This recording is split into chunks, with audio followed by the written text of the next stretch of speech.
Assalamualaikum warahmatullahi wabarakatuh. Selamat berjumpa kembali di mata kuliah pemulihan tanaman. Pada kesempatan ini, kita akan membahas tentang karakteristik dan dasar genetik tanaman menyerbuk silang.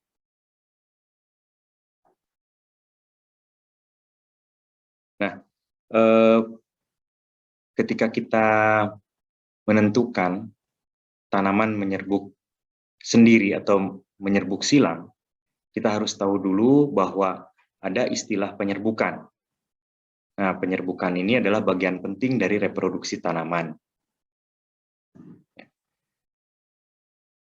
Serbuk sari dari kepala sari bunga, yaitu bagian jantan dari bunga, jatuh atau menempel pada kepala putih, yaitu bagian betina suatu bunga. Dilanjutkan dengan fertilisasi, kemudian menghasilkan buah dan biji, ini disebut sebagai penyerbukan. Jadi itu harus diingat kembali. Nah, ini adalah bagan atau pemodelan bagaimana terjadinya penyerbukan. Yang sebelah kiri kita lihat ini adalah ovul, kemudian ini kepala putih, dan ini adalah kotak sari. Di dalam kotak sari ini ada serbuk sari. Nah, ketika kotak sari sudah matang, maka dia pecah, menyebarkan serbuk sari. Nah, istilahnya adalah antesis. Nah, antesis di serbuk sari ini menyebar, kemudian jatuh di atas kepala putik dari bunga itu sendiri. Dan artinya diterima oleh kepala putik yang siap, kepala putik yang siap menerima serbuk sari ini diistilahkan dengan antesis. Nah, karena serbuk sari jatuh di atas kepala putik dari satu bunga yang sama, atau serbuk sari ini menyerbuki bunga yang berbeda, kepala putik pada bunga yang berbeda, namun masih dalam satu tanaman, itu disebut dengan penyerbukan sendiri. Nah, sekarang kita lihat yang sebelah kanan. Ini ada dua bunga. Nah, ini digambarkan dua bunga ini berada pada tanaman yang terpisah. Ya, pada tanaman yang terpisah. Nah, serbuk sarinya ini pecah atau mengalami antesis dan diterbangkan atau menuju kepada kepala putik pada bunga di tanaman yang berbeda. Ya. Jadi ini antesis, ya, reseptif. Nah, karena serbuk sari dari satu bunga ini jatuh di atas kepala putik bunga yang lain pada tanaman yang berbeda, maka kita sebut ini sebagai penyerbukan silang, ya. Dan tanamannya nanti disebut dengan tanaman yang menyerbuk silang. Nah, jatuhnya serbuk sari di atas kepala putik itu tidak terlepas dari peran faktor-faktor itu, baik yang abiotik maupun yang biotik. Contohnya misalnya burung, kelelawar, kupu-kupu, ngengat, lalat, kumbang, tawon, mamalia kecil dan lebah. Ini ya membantu jatuhnya atau menempelkan serbuk sari pada kepala putik. Atau misalnya faktor yang abiotik, angin, air. Nah, ini juga membantu di dalam menempelkan serbuk sari di atas kepala putik. Ya. Jadi dari sini kita lihat ini menyerbuk sendiri dan ini menyerbuk silang. Nah, kejadian ini adalah untuk sebagai penentu kita nantinya menyebut sebagai tanaman menyerbuk sendiri atau tanaman menyerbuk silang. Nah, penyerbukan sendiri atau penyerbukan silang ini akan tergantung kepada yang pertama adalah varietas tanaman, ya. Kemudian yang kedua keadaan musim. Yang ketiga adalah kecepatan dan arah angin. Yang keempat adalah populasi serangga. Ini semua adalah faktor-faktor yang menentukan terjadinya penyerbukan sendiri atau penyerbukan silang. Dalam pemulihan tanaman, berkaitan dengan terjadinya penyerbukan ini, ya, itu dibagi menjadi dua kelompok. Tergantung dari kecenderungannya, yang paling sering itu yang mana? Apakah seringnya menyerbuk sendiri ataukah menyerbuk silang? Kalau seandainya seringnya menyerbuk sendiri, maka kita sebut sebagai tanaman menyerbuk sendiri. Ya. Dan ada juga yang kalau seandainya kecenderungannya menyerbuk silang, maka kita sebut sebagai tanaman menyerbuk silang. Nah, hati-hati, jangan sampai salah persepsi. Tanaman menyerbuk sendiri itu bukan berarti kita serbukan sendiri, bukan oleh orang lain, bukan, tetapi kejadian tanamannya, ya, kan oleh manusia. Oke ya. Nah, berkaitan dengan pengelompokan ini akan menentukan dasar-dasar genetik dan metode pemuliaan tanamannya. Itu pasti dibedakan, ya. Nanti metode pemuliaan tanaman untuk menyerbuk sendiri ada, tanaman menyerbuk silang ada. Ada beberapa hal yang harus diperhatikan berkaitan dengan karakteristik yang menyebabkan suatu tanaman menyerbuk silang. Yang pertama adalah diklini. Istilah diklini ini mengacu kepada bunga berkelamin tunggal. Ya, berkelamin tunggal. Nah, biasanya kan bunga itu ada bunga sempurna, ya. Di dalamnya ada organ jantan, itu adalah kotak sari dan seperangkatnya. Kemudian ada organ betina, ada kepala putik, ya, dan seperangkatnya.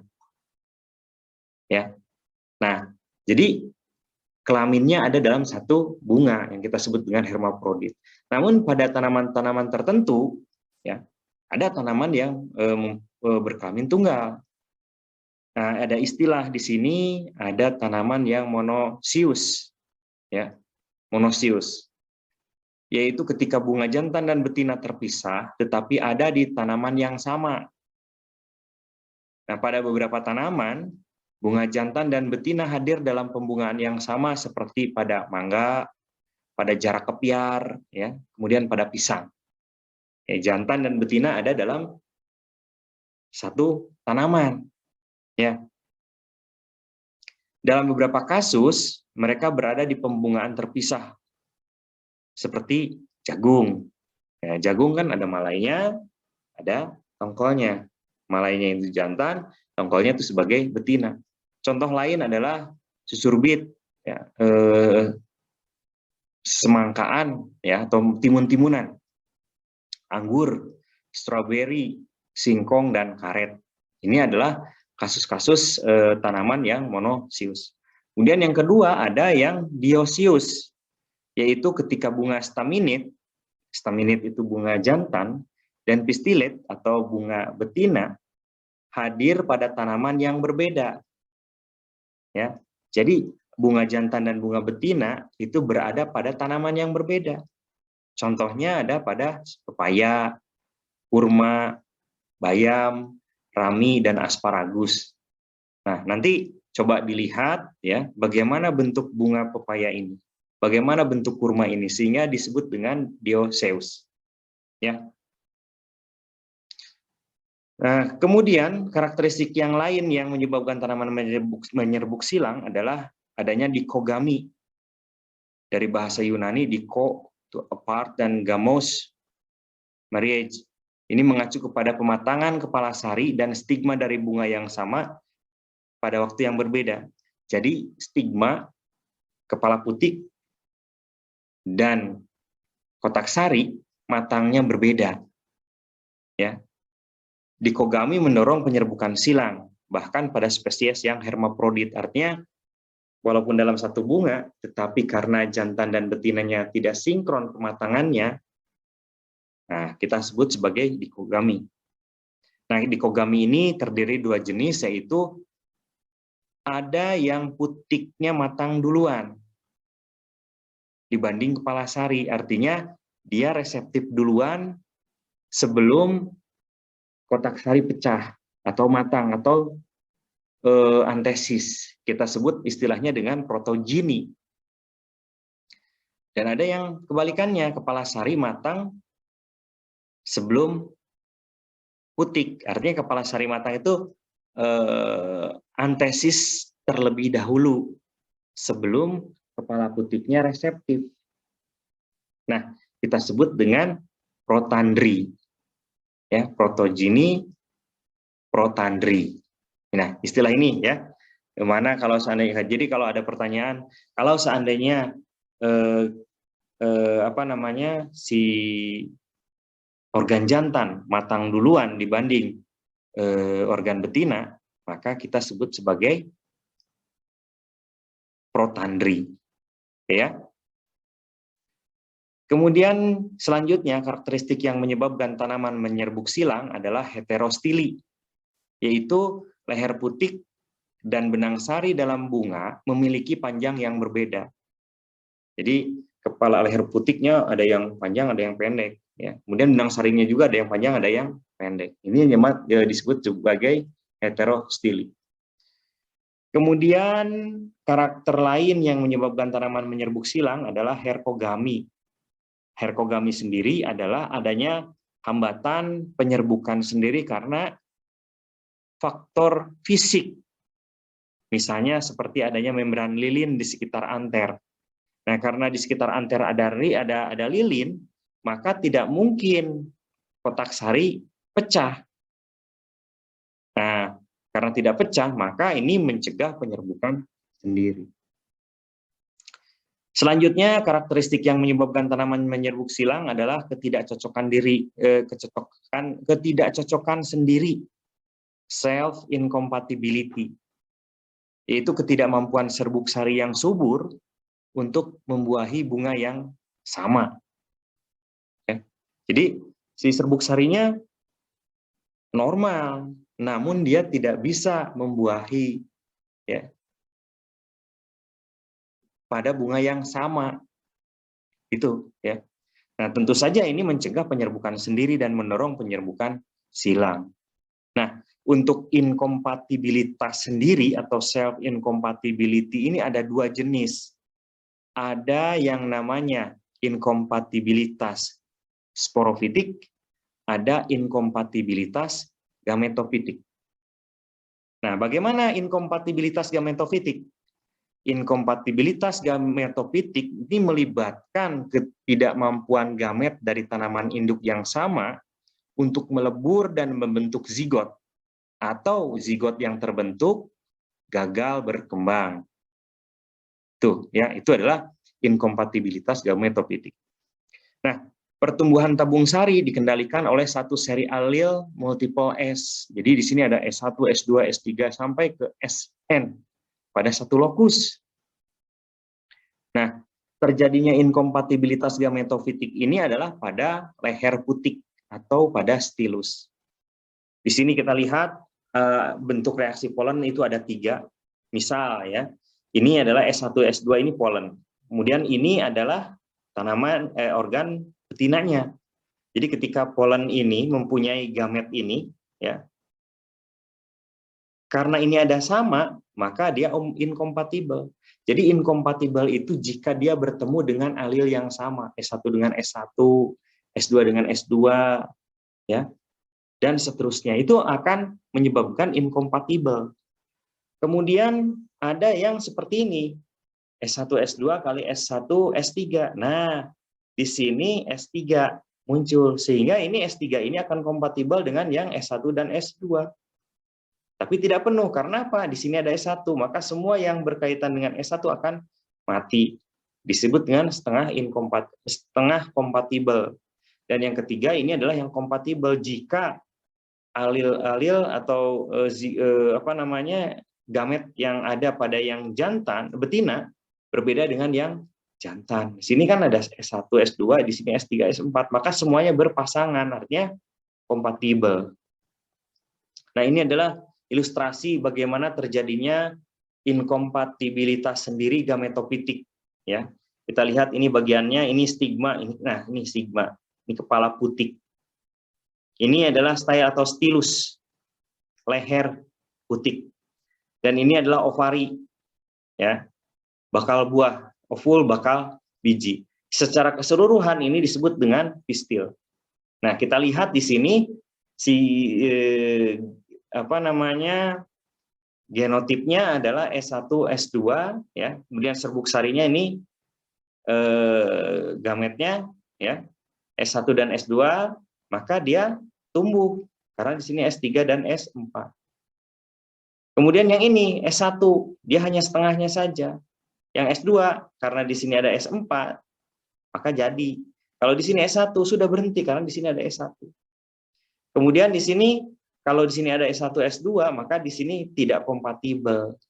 Ya, karena sama.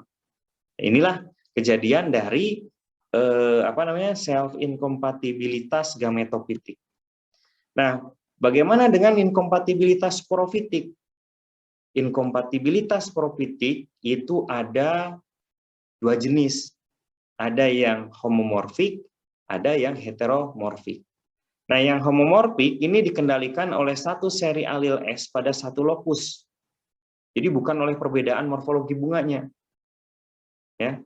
Nah, reaksi inkompatibilitas tidak ditentukan oleh genotip tepung sari, tetapi oleh jaringan sporofitik tanaman dan dominansi alil S.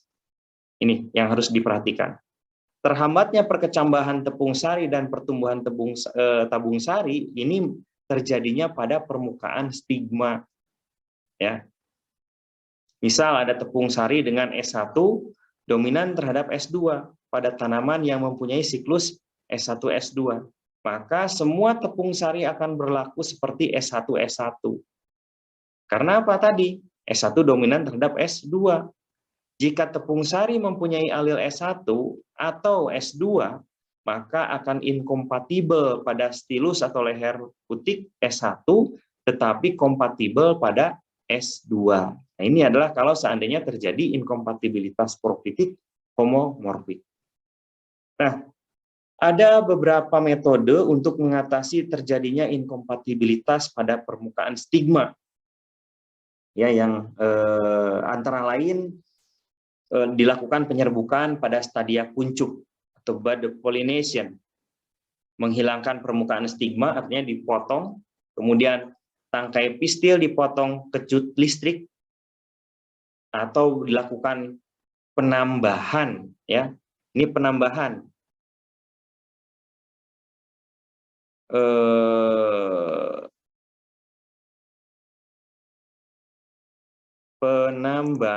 konsentrasi,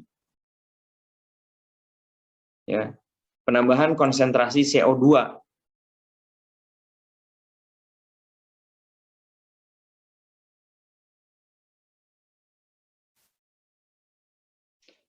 Penurunan temperatur untuk memperlambat zat penghambat atau tepung sari mempunyai waktu untuk lebih lama.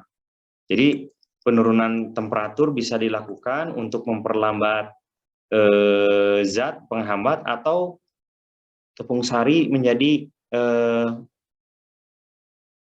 lambat pertumbuhannya, ya. Nah, terus yang selanjutnya adalah inkompatibilitas sporofitik. Inkompatibilitas sporofitik yang kedua adalah heteromorfik, ya.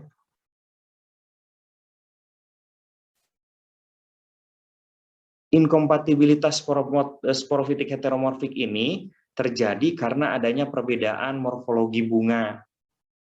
Misal, tanaman primula ada tipe tram mempunyai stilus yang pendek, posisi kotak sari lebih tinggi daripada stilus atau putik, ya. Nah, primula tipe pin mempunyai stilus panjang sehingga posisi kotak sari lebih rendah. Nah, di sini jika dilakukan persilangan, ya, tipe pin dengan tram atau tram dengan pin, ini akan menghasilkan masing-masing 1:1. Coba cari primula itu yang bagaimana, ya. Jadi ini tipe pin dengan tram, pin, tram turunannya, ya. Ini juga sama. Namun kalau seandainya pin dikalikan dengan pin, ya, ini stilusnya panjang dengan stilus panjang, atau tram dengan tram, maka ini tidak akan terjadi hasil persilangan. Nah, ini adalah gambaran dari inkompatibilitas sporofitik, ya. Di sini ada S1 S2, ya. Di sini ovul, selama di sini ada berbeda, maka di sini akan terjadi terjadi pembentukan biji. Sedangkan kalau yang lainnya di sini, misalnya di sini ada S1, maka ini S1 S2, maka tidak akan, karena dia akan di sini akan terhambat ya. Sama halnya dengan ini juga akan terhambat di sini. Nah, terjadinya inkompatibilitas ini terjadi dalam 3 cara. Yang pertama, tepung sari jatuh di atas kepala putik tetapi tidak dapat berkecambah. Ya. Kemudian yang kedua, tepung sari berkecambah tetapi pertumbuhan tabung sari terhambat pada leher putik. Dan yang ketiga, tabung sari tumbuh normal dan inti sperma bertemu dengan inti telur tetapi biji tidak dapat berkembang. Itulah terjadinya inkompatibilitas.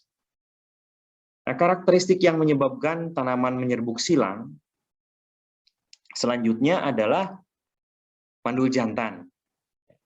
Jadi pada beberapa spesies serbuk sarinya tidak berfungsi mandul ya. Nah, karena tidak berfungsi maka di dalam pemulihan tanaman kita sebut sebagai mandul jantan. Nah, mandul jantan ini mencegah penyerbukan sendiri dan mendorong penyerbukan silang. Itu tadi, karena serbuknya tidak berfungsi. Nah, mandul jantan terdiri dari 3. Ada yang dikendalikan inti atau genetik, ada yang dikendalikan di luar inti atau sitoplasmik, dan ada yang dikendalikan oleh baik sitoplasmik maupun genetik. Ya.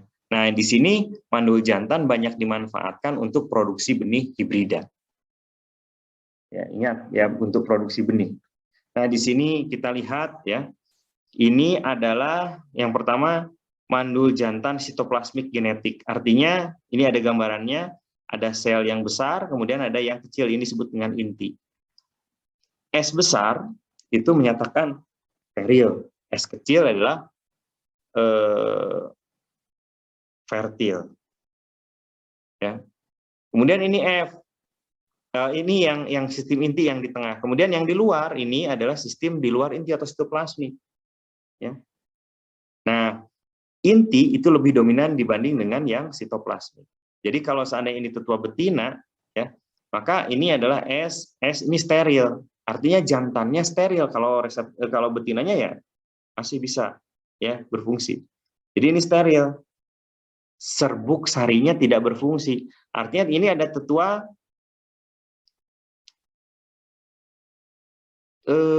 harusnya ini tetua jantan ya.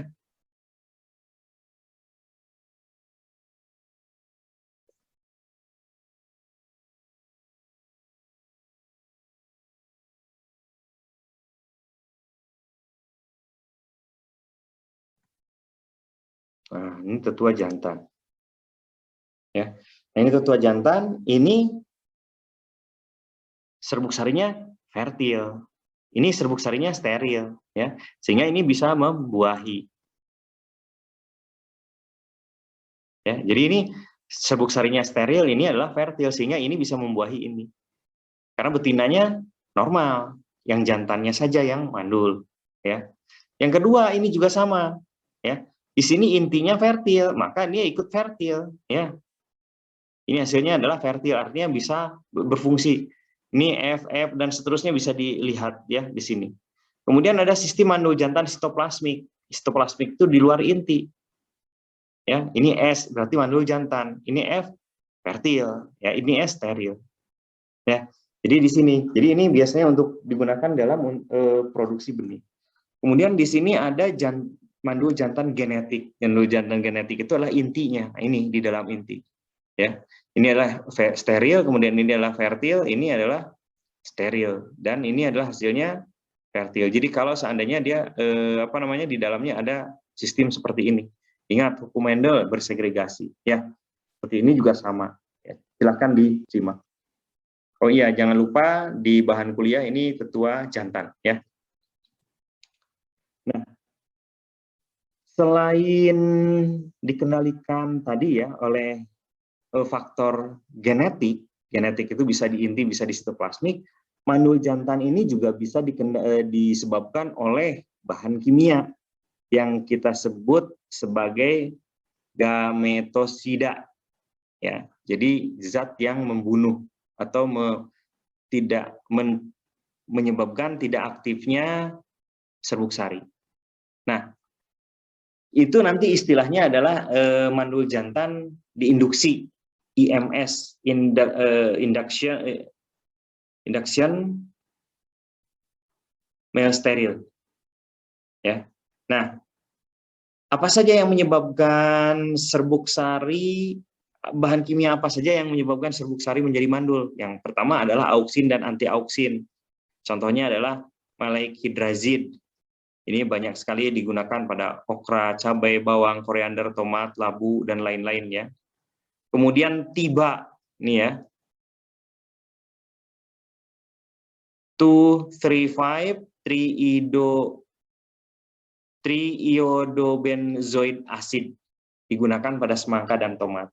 Kemudian di sini ada NAA, ini pada mentimun dan summer squash.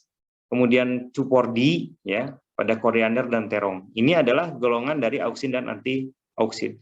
Kemudian ada juga yang disebut dengan halogenated aliphatic acid, ya.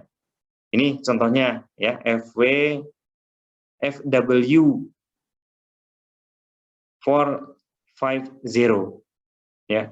Kemudian ada lapon, ini pada silahkan dicari. Kemudian bisa juga giberelin, ada etepon, ada dimetil arsenik, ada pospon pada bawang, ya. Kemudian ada succinic acid, 2,3,3-iodobenzoic acid, SADH, ya. Kemudian ada GS1, sulfonylurea herbicide tribenuron metil. Nah, ini semua adalah zat-zat kimia yang kita sebut sebagai gametosida yang membunuh atau bukan membunuh, ya, menonaktifkan peran dari dari organ jantan, ya. Jadi memunculkan mandul jantan. Nah, bagaimana kita menentukan tanaman menyerbuk sendiri atau tanaman menyerbuk silang? Tadi sudah saya sampaikan bahwa untuk menentukan tanaman menyerbuk sendiri atau menyerbuk silang ini tergantung dari kecenderungannya. Kecenderungan terbanyaknya dia menyerbuk sendiri atau silang. Kalau kecenderungan terbanyaknya dia menyerbuk sendiri, maka kita sebut sebagai tanaman menyerbuk sendiri. Kalau kecenderungannya tanaman itu menyerbuk silang, maka kita sebut sebagai tanaman menyerbuk silang. Pada tanaman menyerbuk silang, ini terjadi penyerbukan sendiri dengan kisaran persennya adalah 5% atau lebih. Itu, ya. Jadi walaupun di kecenderungan banyak menyerbuk silang, namun terdapat penyerbukan sendirinya 5% atau lebih. Kemudian ada juga ini, tanaman kapas, sorghum, kacang babi, ya, Visia faba. Ini adalah tanaman-tanaman menyerbuk sendiri, namun penyerbukan silangnya terjadi dalam persentase yang besar. Pada kapas, ya, kapas ini termasuk tanaman menyerbuk sendiri. Kapas mempunyai serbuk sari yang berat dan lengket. Nah, penyerbukan silang terjadi oleh serangga dan angin. Biasanya penyerbukan silang terjadi pada kisaran 5-25% tuh, ya. Jadi walaupun tanaman menyerbuk sendiri, namun penyerbukan silang pada kapas itu sangat tinggi, 5-25%. Dan bisa terjadi sampai 50% pada wilayah-wilayah dengan populasi serangga yang besar. Ini pada tanaman kapas, ya. Jadi untuk menentukan apakah tanaman menyerbuk sendiri atau silang, lihat kecenderungannya atau cari informasi tentang kecenderungannya, ya. Nah, ini adalah contoh-contoh tanaman yang melakukan penyerbukan silang. Contoh jagung, alfalfa, apel, alpukat, pisang, anggur, mangga, paya, asparagus, brokoli, tembakau, klaver, gula bit kentang, ada kakao, kol bunga, wortel, bawang, stroberi, ubi jalar, lobak, red clover, white clover, kemudian ada tebu, bunga matahari, ubi kayu, kemudian ada ryegrasis.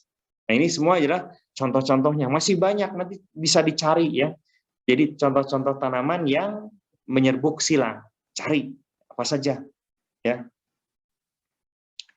Nah, konsekuensi dari tanaman yang menyerbuk silang itu adalah dalam populasinya menjadi heterozigot heterogenus. Itu dalam populasinya, ya. Nah, kalau seandainya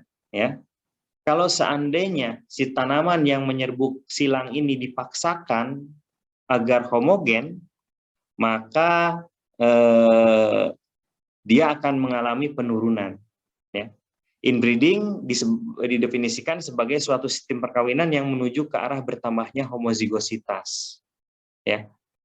Jadi kalau seandainya si tanaman yang menyerbuk silang ini dipaksa untuk kawin sendiri, maka dia akan mengarah pada homozigositas, namun vigornya akan turun, ya. Nah, spesies menyerbuk silang tidak steril seperti maksudnya begini, spesies menyerbuk silang tidak steril sendiri, artinya dia kompatibel dengan dirinya sendiri, umumnya dapat menjadi galur dengan homozigot yang paling cepat dengan melakukan penyerbukan sendiri secara terkontrol. Ya, jadi kalau seandainya kita berkiprah atau melakukan pemulihan tanaman pada tanaman menyerbuk silang, dan kebetulan tidak ada mandul jantan atau tidak ada yang steril, maka selfing itu merupakan cara yang paling cepat untuk mendapatkan galur homozigot.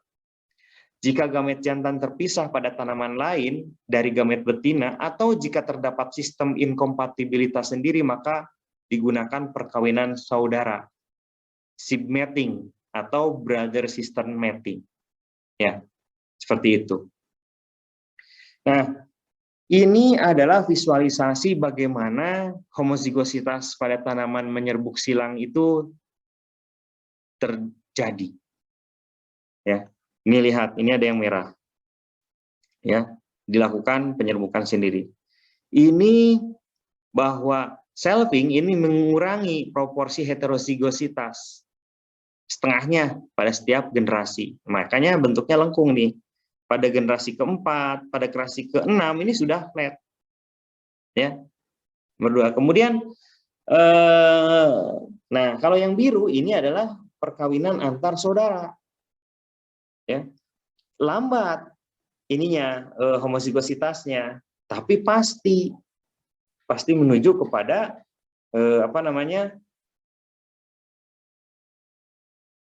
homozigositas, ya. Nah ini perkawinan antar sepupu. Nah, ini juga sama meningkatkan, tetapi responnya lambat. Tidak akan pernah mendapatkan yang homozigot. Jadi, kalau untuk mendapatkan tanaman yang homozigot, maka lakukan selfing selama 6-8 ya, kali. Nah, di sini persentase homozigot dari 3 generasi penyerbukan sendiri hampir sama dengan 10 generasi perkawinan saudara nih, ya. Ini progeni tanaman yang diserbuk sendiri ditandai dengan simbol S1. Keturunan S1 yang diserbuk sendiri dilambangkan dengan S2.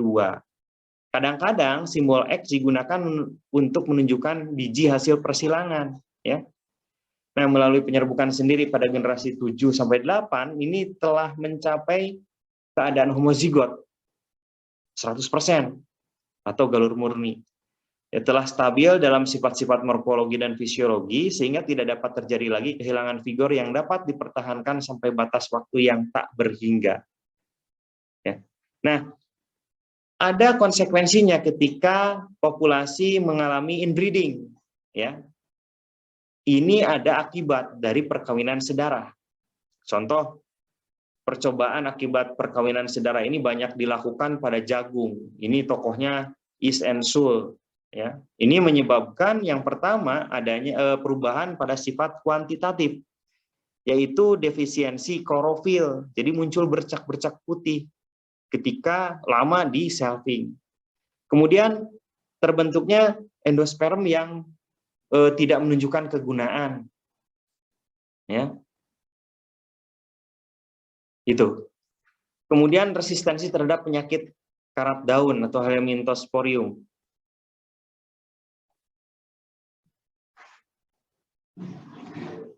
Di sini diralat bukan terhadap karat daun, tapi terhadap hawar daun, ya, terhadap hawar daun. Nah, kemudian terbentuk galur yang seragam. Jadi kalau misalnya pada tanaman menyerbuk silang dilakukan penyerbukan sendiri itu akan mengarah kepada terbentuknya galur-galur yang seragam. Namun konsekuensinya adalah berkurangnya vigor tanaman yang diikuti dengan pengurangan hasil. Dalam hal ini dalam hasil tongkol, ya, hasil biji. Dan ini berhubungan erat dengan pengurangan tinggi tanaman, kemudian panjang tongkol, dan beberapa sifat lainnya. Nah, kalau pada tinggi tanaman, panjang tongkol, dan beberapa sifat lainnya, itu pada generasi shelving tertentu, itu akan berhenti untuk selalu turun. Namun, hasil ini akan selalu turun terus. Ya. Nah, kita lihat grafik yang didapatkan dari Jones. Ya. Ini perbandingan 3 galur, I6, I7, I8. Ya. Ini kita lihat, ini dilakukan penyerbukan sendiri selama 30 generasi. Tinggi tanaman, ya, kemudian hasil biji, ini diplotkan pada skala yang sama. Nah, kita lihat kalau tinggi tanaman dia setelah beberapa generasi itu berhenti untuk terus turun. Namun pada hasil dia akan selalu terus turun, ya. Jadi di sini kalau karakter-karakter yang lain itu penurunan vigornya itu berhenti pada generasi tertentu, sedangkan kalau hasil itu akan terus turun. Nah, makanya nanti ketika membuat galur harus ada teknik supaya si hasil ini bisa dipertahankan, ya, tidak terus menurun. Nah, kita lihat ini akibat dari inbreeding, itu ada inbreeding depression atau depresi inbreeding. Ini contohkan ini P1 atau tetua 1, ini tetua 2, dikawinkan, ini F1-nya. Ya. Nah, selisih dari kedua, bukan selisih. Oh iya, selisih dari kedua rata-rata kedua tetua dengan F1-nya disebut dengan heterosis. Ya. Nah, ini heterosis. Nah, kemudian kita lihat, kalau pada F1 dilakukan shelving secara terus-menerus, maka dia akan selalu menurun. Ini contohnya pada tinggi tanaman. Sampai akhirnya si keturunan ini menyamai kedua tetuanya lagi.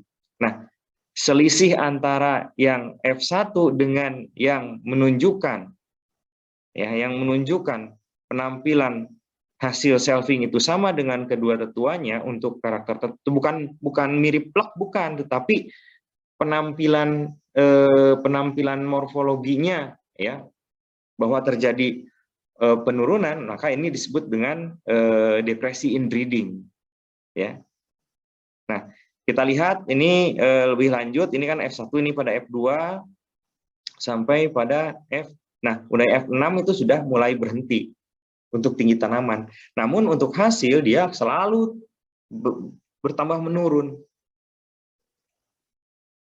Nah, di sini ada lambang-lambang. Ini ada S0, S1, S2, S3, S4, S5, S6. S0 sama dengan F2, S1 sama dengan F3 kalau pada tanaman yang disegregasikan. Nah, namun di sini perlu kesepakatan, ya, perlu kesepakatan mengenai simbol. Simbol penyerbukan sendiri pada tanaman menyerbuk silang itu dengan lambang S1 dan S selanjutnya, S2, S3, S4. Nah, frekuensi genotip dalam suatu populasi generasi S1, S2, atau S selanjutnya tergantung pada sistem yang digunakan untuk menentukan S0. Jadi kita menentukan S0-nya itu pada generasi berapa. Ini kesepakatannya. Mungkin ada kebingungan dan miskomunikasi yang cukup besar antara dua pemulia jika ya ada dua pemulia tanpa menyadari yang satu menggunakan sistem S0-nya mulai dari F1 dan yang lain menggunakan S0-nya dari F2. Nah, seperti ini. S0 sama dengan F1, S1, F2, dan seterusnya. Ada juga yang S0 sama dengan F2, S1, F3, dan seterusnya. Jadi ini perlu kesepakatan dan perlu dicantumkan oleh pemulia tanaman. Dia memulai S0-nya itu pada F berapa. Ya, supaya tidak ada kebingungan dan juga supaya mempermudah pemahaman tentang homogenitas pada generasi berapa terjadinya. Nah, konsekuensi dari tanaman menyerbuk silang ini karena dia selalu penyerbukannya selalu terbuka dan bersilang, maka di dalam populasi tanaman menyerbuk silang dia selalu heterozigot heterogenus. Ya. Nah, heterozigot heterogenus ini heterozigot, individu-individunya cenderung dia dalam sebagian besar dalam keadaan heterozigot. Ya, pada lokus-lokus tertentu, dan heterogenus, penampilan antara individu di dalam populasi itu selalu berbeda atau tidak ada yang sama. Total informasi genetik yang dimiliki oleh anggota-anggota populasi dari suatu organisme yang bereproduksi secara seksual disebut dengan kumpulan gen atau gene pool. Nah, di dalam gene pool ini terjadi rekombinasi antar gamet, dan masing-masing gamet mempunyai peluang yang sama untuk bersatu dengan gamet lainnya melalui perkawinan acak atau random mating. Nah, individual dalam populasi tanaman menyerbuk silang mempunyai susunan lokus beragam. Pada satu lokus homozigot, ya, jadi pada satu lokus itu dia homozigot, namun pada lokus yang lain dia heterozigot. Ya, jadi itu kombinasinya akan banyak, sehingga jumlah rekomendasi gen hampir tidak terbatas, yang menyebabkan di antara tanaman-tanaman atau individu-individu tanaman di dalam populasi tidak ada genotip yang sama. Ya, itu konsekuensinya. Nah, rekombinasi genetik dari satu generasi ke generasi berikutnya pada kondisi yang alami itu mengikuti prinsip-prinsip keseimbangan Hardy-Weinberg. Nah, dalam genetika populasi, prinsip Hardy-Weinberg ini juga dikenal sebagai keseimbangan model, teorema, atau hukum Hardy-Weinberg yang menyatakan bahwa frekuensi alil dan genotip dalam suatu populasi akan tetap konstan dari generasi ke generasi. Ya, frekuensi alil dan genotip akan konstan dari satu generasi ke generasi yang lain selama persilangannya itu tertutup pada populasi itu. Jadi tidak ada seleksi. Jadi pada populasi itu tidak ada seleksi, maka akan terjadi keseimbangan Hardy-Weinberg. Kemudian terjadi perkawinan acak tertutup pada populasi tersebut. Ya. Itu juga sama akan mempertahankan keseimbangan Hardy-Weinberg. Kemudian tidak ada migrasi, tidak ada keluar masuknya sumber gen yang baru ke dalam gene pool. Ya, kalau ada maka akan berubah susunannya. Dan juga tidak ada mutasi. Ya. Ini adalah syarat dari terjadinya keseimbangan Hardy-Weinberg. Misal, pada suatu populasi terdapat alil A dengan frekuensi P dan alil A kecil dengan frekuensi Q. Frekuensi alil ini akan konstan dalam proporsi P kuadrat ditambah 2PQ ditambah Q kuadrat. Hasilnya sama dengan 1. Jadi P kuadrat A besar tambah 2PQ A besar A kecil tambah Q kuadrat A kecil itu sama dengan 1. Jika ada N individu dalam populasi kawin acak, dalam populasi akan terdapat D individu yang dominan homozigot A besar, H individu heterozigot A besar A kecil, dan R individu resesif homozigot A kecil. Dalam satu lokus ada 2 alil, maka genotip A besar mempunyai 2 alil A besar, genotip A besar A kecil mempunyai 1 alil A besar dan 1 alil A kecil, genotip A kecil mempunyai alil 2 A kecil. Sehingga jumlah alil dari N individu adalah 2 kali N. Maka di sini frekuensi alil A adalah frekuensi A sama dengan 2D tambah H. Tadi D apa? H ada yang masih ingat ya? Dibagi 2 per N. Atau D ditambah setengah H. Kemudian frekuensi alil A kecil itu sama dengan frekuensi A kecil sama dengan 2R tambah H. Tadi R apa? H apa ya? Per 2N. Atau R tambah setengah H per N. Sehingga frekuensi A besar ditambah frekuensi A kecil itu akan 1. Jadi D tambah H tambah R itu sama dengan 1. Nah, di sini contohnya ya, pada suatu populasi terdapat 100 individu. atau 100 genotip yang terdiri dari 60 A besar, 20 A besar A kecil, dan 20 A kecil kecil. Ini berarti D-nya sama dengan 60, H-nya sama dengan 20, dan R-nya sama dengan 20. Nah, frekuensi alil A ya, ini adalah selalu tadi ini. Berarti kita masukkan D-nya 60 tambah setengah 20 per 100. Ya, sama dengan 0,70. Oke ya. Kemudian frekuensi alil A kecil ini sama dengan 20 tambah setengah 20 per 100 sama dengan 0,30. Sehingga D tambah H tambah R sama dengan 1. D tambah setengah H sama dengan P, R tambah setengah H sama dengan Q.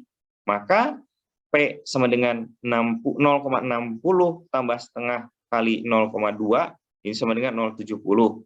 Q sama dengan 0,1 tambah setengah 0,2 sama dengan 0,30. Jadi sama, seperti ini. Ya, itu cara perhitungannya. Nah, proporsi pada populasi awal ini tadi P kuadrat A besar tambah 2P A besar A kecil tambah Q kuadrat A kecil sama dengan 1, maka frekuensi gamet itu akan 0,70 kuadrat A besar tambah 2 kali 0,7 kali 0,3 A besar A kecil tambah 0,3 kuadrat A kecil. Sehingga hasilnya adalah 0,49 A besar, 0,42 A besar A kecil, dan 0,09 A kecil.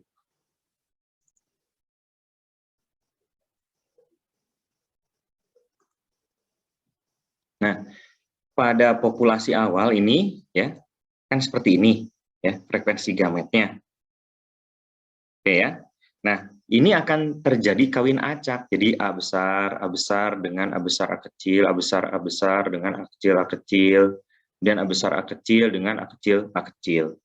Nah, ini seperti ini polanya. Jadi ini frekuensi A besar nanti kawin dengan A besar, kemudian yang A besar A kecil dengan A besar, A kecil dengan ini. Karena seperti ini. Nah, di sini ada A besar ini D kuadrat. Ya. A besar A kecil DH, A kecil DR, dan seterusnya. Ini adalah pola perkawinan acak. Kita akan menghitung frekuensi dari masing-masing alil. Nah, di sini kita lihat polanya seperti ini, ya. Ini tipe perkawinannya A besar kali A besar. Artinya ini adalah betinanya, ini adalah polennya. Ya. Ini D besar. Di sini hasilnya adalah D kuadrat. Kemudian A besar kali A besar dengan A besar A kecil. Ini hasilnya. Ya, 2DH. Ya, 2DH ini hasilnya, keturunannya yang dihasilkan dari persilangan ini adalah ini DH dengan DH. Kemudian A besar A kecil dengan A besar A kecil, ini H kuadrat. Ini keturunannya 1/4 H kuadrat, setengah H kuadrat, dan 1/4 H kuadrat. Dan semuanya. Sehingga kalau yang ini disatukan, ini hasilnya akan 1. Kalau yang ini, frekuensi A besar hasilnya adalah D kuadrat tambah DH tambah 1/4 H kuadrat. Atau D tambah setengah H dikuadratkan. Ya. Kemudian yang A besar A kecil, ini frekuensinya adalah ini. DH tambah setengah H kuadrat tambah 2DR tambah HR. Atau 2 kali D tambah setengah H tambah R tambah setengah H. Kemudian yang frekuensi yang A kecil ini ya, setengah S/4 H kuadrat tambah HR tambah R kuadrat. Atau R tambah setengah H dikuadratkan. Nah, dari tabel ini, maka ini jumlahkan. Ini tambah ini tambah ini. Jadi, atau ini ya yang paling bawah ya. D tambah setengah H kuadrat A besar tambah 2D tambah setengah HR tambah setengah H tambah R tambah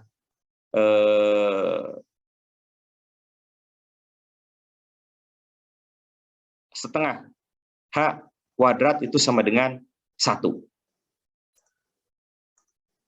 Nah, maka dari persamaan ini P kuadrat A besar kemudian tambah 2 PQ A besar A kecil tambah Q kuadrat A kecil itu sama dengan 1, berarti sama dengan proporsi awal sebelum persilangan. Nah, ini ya. Jadi akan sama dengan yang sebelumnya, akan sama ini. Nah, ini proporsi awal. Kemudian terjadi perkawinan acak, maka akan memunculkan proporsi seperti ini ya. Dan di sini akan sama dengan ini. P kuadrat tambah 2PQ tambah Q kuadrat sama dengan 1. Nah, frekuensi gamet yang terjadinya adalah seperti ini, ya. Tadi A-nya ya, A-nya 0,70. Dari mana kita lihat? Nih, ini ya. A-nya nah ini, frekuensi alil A-nya itu 0,7. Alil A kecilnya 0,3. Ya. Itu adalah gamet ya. Kalau genotipnya ini A besar tuh genotip. Kalau gametnya adalah ini berarti kalau misalnya A-nya hilang berarti ininya juga hilang, jadi 0,7 ya. Nah, kita masukkan di sini ini gametnya A 0,7, A kecil 0,3 ya. Ini P dan ini Q sama, ini juga terjadi kawin gametnya saling kawin acak ya. Maka didapatkan frekuensi A besar A kecilnya 0,49, A besar A besar 0,49, A besar A kecil 0,21, kemudian ini A besar A kecil 0,21 dan A besar A kecil 0,49 ya. Nah, di sini frekuensi genotipnya adalah 0,49 AA tadi tambah 2 kali 0,21 A besar A kecil ditambah 0,09 ya. Ini yang keliru.